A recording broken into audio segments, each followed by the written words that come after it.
अगली प्रविष्टि ह्रास, डेप्रिसिएशन। यह हम बहुत बार पहले चर्चा कर चुके हैं। अध्याय 7 से पुनः स्मरण करें कि ह्रास परिसंपत्तियों के प्रयोग तथा समय व्यतीत होने आदि के कारण मूल्य में होने वाली कमी से है। मतलब जो भी आपके फिक्स्ड एसेट हैं उनमें वक्त के साथ साथ और उनके उपयोग के साथ साथ कुछ कमी आती है। उस कमी को हम डेप्रिसिएशन कहते हैं। इसका व्यवहार व्यापारिक व्यय के रूप में किया जाएगा और लाभ व हानि खाते के नाम पक्ष में लिखा जाएगा। डेप्रिसिएशन एक एक्सपेंस है, एक खर्चा है, इसलिए इसे लाभ व हानि खाते की डेबिट साइड पे लिखा जाएगा। और इसका प्रभाव यह होगा कि वह परिसंपत्ति जो व्यापार में लाभ कमाने के उद्देश्य से प्रयोग की जा रही है, उस परिसंपत्ति लागत की कुछ राशि का भाग अपलिखित किया जाएगा। मतलब जो भी परिसंपत्ति डेप्रिशिएट हुई है, जिसके मूल्य में गिरावट आई है, वह अपने तुलन पत्र में अपने मूल्य को कम होता दिखाई देगा। आप इस बात को एक उदाहरण से समझिए। मान लीजिए अंकित के तलपट में दर्शाया गया फर्नीचर 15,000 रुपये शेष है और यह भी मान लेते हैं कि फर्नीचर पर 10% का ह्रास प्रति वर्ष लगाया जाएगा। तो देखिए इसकी प्रविष्टि लाभ व हानि खाते और तुलन पत्र में कैसे की जाती है।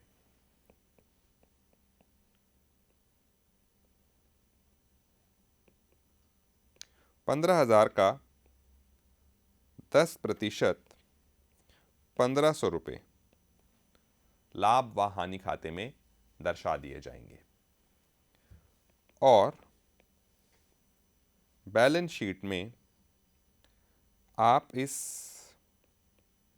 फर्नीचर को 15,000 में से 1,500 घटाने के बाद 13,500 रुपये दिखाएंगे। तो इस तरह ह्रास की आप प्रविष्टि अपने फाइनल अकाउंट्स में करते हैं, वित्तीय विवरण में।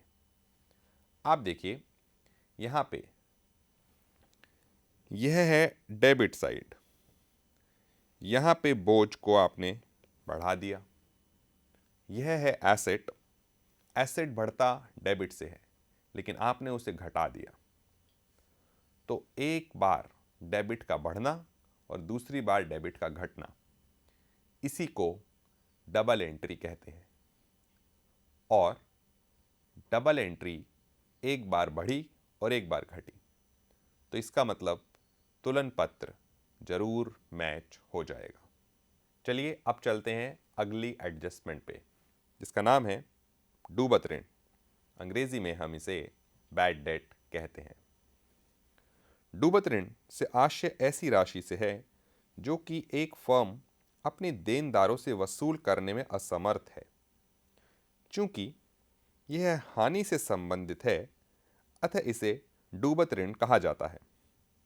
डूबत ऋण को अभिलेखित करने की प्रविष्टि ऐसे होगी: डूबत ऋण खाता डेबिट, देनदार के खाते से bad debt account debit, debtors account credit. डूबत ऋण के डेबिट होने का अर्थ है यह एक एक्सपेंस है, तो यह P&L मतलब लाभ व हानि खाते के डेबिट में पहुंच जाएगा। देनदार के खाते से अर्थात आपके डेटर देनदार कम हो रहे हैं। देनदार क्योंकि एक एसेट है जो बढ़ते डेबिट से हैं और घटते क्रेडिट से हैं, इसलिए देनदार का खाता क्रेडिट किया गया। आइए देखते हैं कि यह खातों में किस तरह से दर्शाया जाता है। उदाहरण है, यदि देनदारों की राशि 15,500 रुपये है, अंकित के तलपट में डूबत ऋण का दर्शाया जाना यह सूचित करता है कि वर्ष के दौरान अंकित को डूबत ऋण के कारण हानि हुई जो लेखा पुस्तकों में पहले से ही अभिलिखित की गई है। अब यहाँ आप एक बात को बहुत अच्छे तरह से समझ लीजिए। हम उन एडजस्टमेंट्स को पढ़ रहे हैं जैसे कि मैंने भाग की शुरुआत करते हुए ही बता दिया था, जो तलपट के बनने के बाद पता लगी हैं। यदि कोई लाभ या हानि तलपट में पहले ही लिख दी गई है तो इसका मतलब है उसकी दोहरी प्रविष्टि की जा चुकी है। और यदि कोई हानि तलपट के बाहर लिखी हुई है या कोई लाभ तलपट के बाहर लिखा हुआ है तो इसका अर्थ यह है कि उसकी अभी डबल एंट्री होनी बाकी है। तो जैसे कि उदाहरण ने बताया कि एक डूबत ऋण आपके तलपट में पहले से ही दिया हुआ है तो उसकी प्रविष्टि एक ही बार आएगी। परंतु यदि कोई डूबत ऋण आपके तलपट से बाहर है तो इसका अर्थ यह है कि वह प्रविष्टि दो बार आएगी। यहां हम यह मान लेते हैं कि अंकित का एक देनदार जिससे 2500 रुपये प्राप्त होने थे दिवालिया हो गया और उससे कुछ भी प्राप्त नहीं हो सका। तो इसे हम कैसे दिखाएंगे? लाभ व हानि खाते में डेबिट साइड पे यह 2500 रुपये डूबत ऋण के नाम से आएंगे। परंतु तुलन पत्र बैलेंस शीट में परिसंपत्तियों की जगह 15,500 रुपये के देनदार 2500 से कम होने के बाद 13,000 के दिखाई देंगे, क्योंकि यह 2500 के देनदार अब दिवालिया साबित हो चुके हैं। तो आपने देखा, आपने एक बार लाभ व हानि खाते की डेबिट साइड को बढ़ाया और एक बार परिसंपत्ति मतलब एसेट को घटाया। एक बार डेबिट को बढ़ाया और एक बार एसेट को घटाया मतलब डेबिट को घटाया।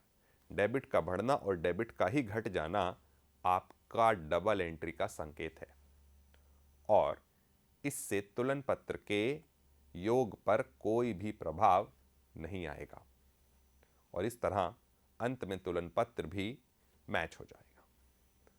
तो यह होती हैं एडजस्टमेंट्स जिसमें आपने इतना ध्यान रखना है कि डेबिट और क्रेडिट के योग बराबर चले। और मैं फिर से दोहराना चाहूँगा, यह वह प्रविष्टियां हैं जो तलपट के बनने के बाद आपके पास पहुंची हैं और इनकी एंट्री आपके वित्तीय विवरण में फाइनल अकाउंट्स में 2 बार आएगी और जो प्रविष्टियां तलपट में हैं उनकी एंट्री सिर्फ एक ही बार फाइनल अकाउंट्स में दिखाई जाती हैं, जिसके लिए आपने पिछला अध्याय वित्तीय विवरण भाग 1 देखा।